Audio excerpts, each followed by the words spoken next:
नमस्कार। गो गोरखपुर रेडियो पर आप सुन रहे हैं आज 6 अगस्त 2025 का प्रातःकालीन समाचार बुलेटिन। मैं हूं आपके साथ काव्या। आइए देखते हैं आज की मुख्य सुर्खियां। गोरखपुर में आयकर विभाग की टीम ने उपनिबंधक कार्यालय में रजिस्ट्री के अभिलेखों की जांच की। 50% से अधिक मामलों में गड़बड़ी मिली। मोहनपुर के बाद अब हनुमंतनगर में भी सीसीटीवी में दिखा तेंदुआ, लोगों में दहशत। पंचायत चुनाव के लिए आपत्तियों का निस्तारण हुआ पूरा। कल 7 अगस्त को प्रकाशित होगी अंतिम सूची। टैक्स विभाग में भ्रष्टाचार के आरोपों के बाद 3 साल पूरा करने वाले लिपिकों का पटल परिवर्तन होगा।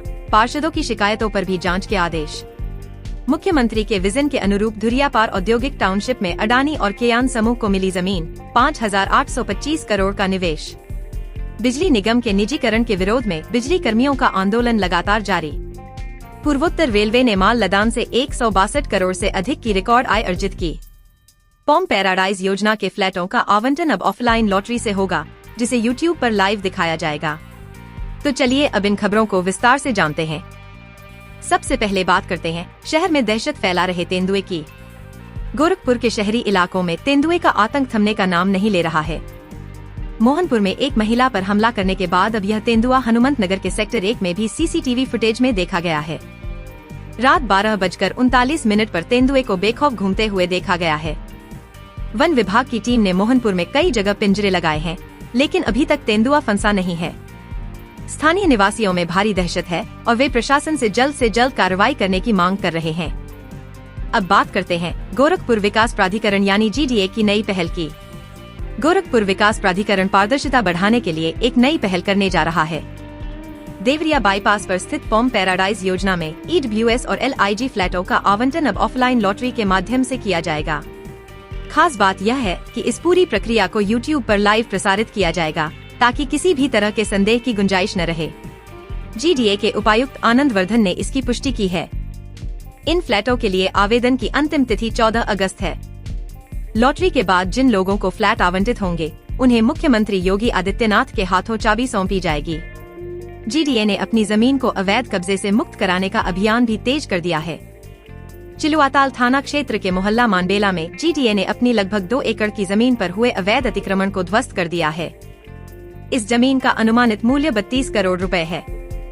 अब बात करते हैं पंचायत चुनाव और अन्य महत्वपूर्ण मुद्दों की। अगले साल होने वाले पंचायत चुनाव को लेकर तैयारियां अंतिम चरण में हैं। वार्ड परिसीमन पर प्राप्त आपत्तियों के निस्तारण की समय सीमा मंगलवार को समाप्त हो गई। गोरखपुर में 7 अगस्त को अंतिम सूची प्रकाशित कर दी जाएगी। जिला पंचायत के 68 वार्डों में से एक वार्ड समाप्त होने के बाद अब संख्या 67 हो गई है। इसी तरह क्षेत्र पंचायत के 30 वार्ड समाप्त हो गए हैं, जिससे अब उनकी कुल संख्या 1700 से घटकर 1670 हो गई है। इन बदलावों के कारण लगभग 43,465 मतदाताओं के नाम मतदाता सूची से हटाए जाएंगे। नगर निगम की कार्यकारिणी की 10वीं बैठक में कई महत्वपूर्ण फैसले लिए गए। टैक्स विभाग की कार्यशैली पर भ्रष्टाचार के आरोपों के बाद 3 साल का कार्यकाल पूरा करने वाले लिपिकों का पटल परिवर्तन किया जाएगा। सपा पार्षद जियाउल इस्लाम ने आरोप लगाया था कि टैक्स विभाग में बड़ी संख्या में नामांतरण के मामले लंबित हैं, जिस पर महापौर और नगर आयुक्त ने जांच के आदेश दिए हैं। अब बात करते हैं औद्योगिक विकास और कानून व्यवस्था की। मुख्यमंत्री योगी आदित्यनाथ के विजन के अनुरूप गोरखपुर के दक्षिणांचल में औद्योगिक विकास की नई गाथा लिखी जा रही है। मंगलवार को धुरियापार इंडस्ट्रियल टाउनशिप में अडानी और केयान समूह को औद्योगिक इकाई लगाने के लिए जमीन आवंटित की गई है। अडानी समूह को अंबुजा सीमेंट यूनिट के लिए 50 एकड़ और केयान समूह को 65 एकड़ जमीन मिली है। इस आवंटन से 5,825 करोड़ रुपए का निवेश और लगभग 8,500 रोजगार सृजन प्रस्तावित है। आयकर विभाग ने गोरखपुर में अवैध संपत्तियों की रजिस्ट्री में पैन कार्ड संबंधी धांधली का सनसनीखेज मामला पकड़ा है।